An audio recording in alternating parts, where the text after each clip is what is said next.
Thank you, Secretary Teves, for your introduction. Governor Tatanco, cabinet members, members of the media, members of the financial community, ladies and gentlemen, good morning. There is no doubt that the global economy has hit the Philippines hard. The upheaval in the global economy this past year has clearly had a significant and painful impact on every Filipino through higher prices of food, fuel, and rice. This has led to unfortunate levels of inflation and even greater pressures on our poor. Crude oil prices smashed to the $100 barrier. World rice prices crossed the previously unimaginable price of $1,000 per metric ton. Some blame speculators moving billions of dollars from subprime mortgages, whose collapse forced the icons of the U.S. financial might into making huge write-downs. And the fund managers transferred their money to commodities like fuel and food. Others point to rising demand from the Brazil, Russia, India, and China economies, to the diversion of wheat, corn, and the like to ethanol production, to crop failures due to climate change-induced weather shifts, and to protective cutbacks on grains exports by some producing countries. With the price of crude oil on the global market reaching a high of some 44% over the past year, and the price of rice in the global market some 43% over the past year, our economic team has been challenged, to say the least. As you will hear from them, and as you have somehow seen in the introductory video, our economy has not been spared by the global economic downturn.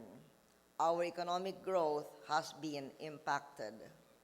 Our growth in gross domestic product slowed down to 4.6% in the second quarter, a far cry from the sizzling 8.3% growth posted last year.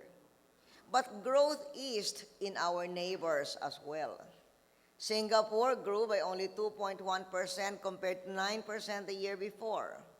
Hong Kong posted 4.2% compared to 6.2% in the same quarter last year. South Korea's growth was similar to ours at 4.8%.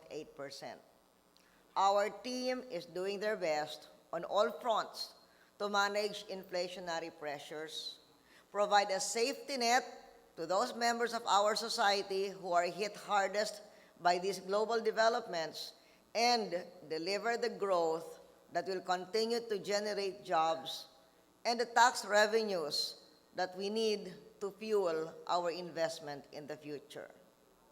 While the recent economic picture has been challenging, there is also no doubt that thankfully we have had the foresight to plan for this day through tough choices to reform our tax system. This has given us the funds to invest in targeted relief to our most poor through programs aimed at relieving the high price of energy and food. Examples of key projects and programs that are in place to alleviate the pain include removing tariffs on petroleum products, Pantawid Pamilya, providing targeted direct payments for the most poor linked to school attendance and good health practices, Food for School, giving school children in the most food-poor communities a kilo of rice a day to augment the family food supply, Pantawid Kuryente, to help pay the electric bill of indigents, Pantawid Pag-aral, for interest-free college loans and scholarships, fuel discounts for public utility vehicles, Pantawid Pasahe, to convert the engines of jeepneys and trucks to the less costly LPG, CNG, or biofuels, microfinancing for the wives and immediate family members of drivers and conductors of public utility vehicles, tulong para kay lolo at lola for the elderly who are not covered by SSS or GSIS, upgrading of hospitals that cater to the rural poor, a supplemental calamity budget, an income tax exemption for those earning 200,000 pesos a year or below. The recent challenges we face are broadly external, but they nevertheless require strong, decisive, and targeted action internally. The heights to which oil and other commodity prices have risen were unexpected, and the depth of the financial market turbulence in the U.S. is still unknown.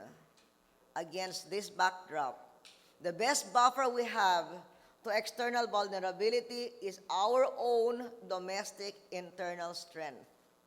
Building a stronger, healthier economy, driven by domestic consumption and investment, and relying less on external markets is what our reform agenda is about. The statistics on slower growth reflect what we hope is a lagging indicator. We hope the worst is behind us and we have weathered the worst of the global storm.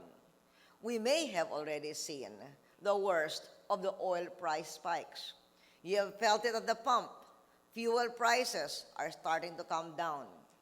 The results of the July 2008 round of the labor force survey show that employment generation for this period reached 1.3 million. The August inflation rate of 12.5% was a high, was only 0.2 percentage points above the previous months, in contrast to the acceleration last April and June. While no one can predict the future during these uncertain global economic times, it seems that our measures at home are seeing us through the toughest times as we prepare for a day with lower global fuel and food prices.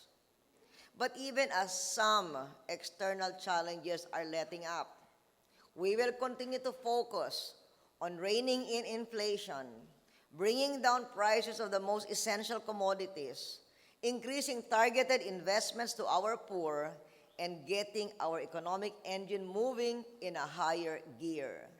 We will work hard also to strengthen the banking system, improve our fiscal health, encourage investment in our most promising growth sectors, and expand our potential sectors.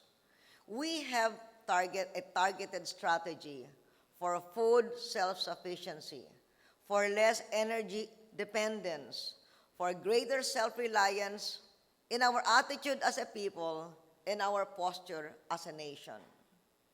While it's good news that we are being more self-reliant and taking control of our own destiny, we must become even more globally competitive.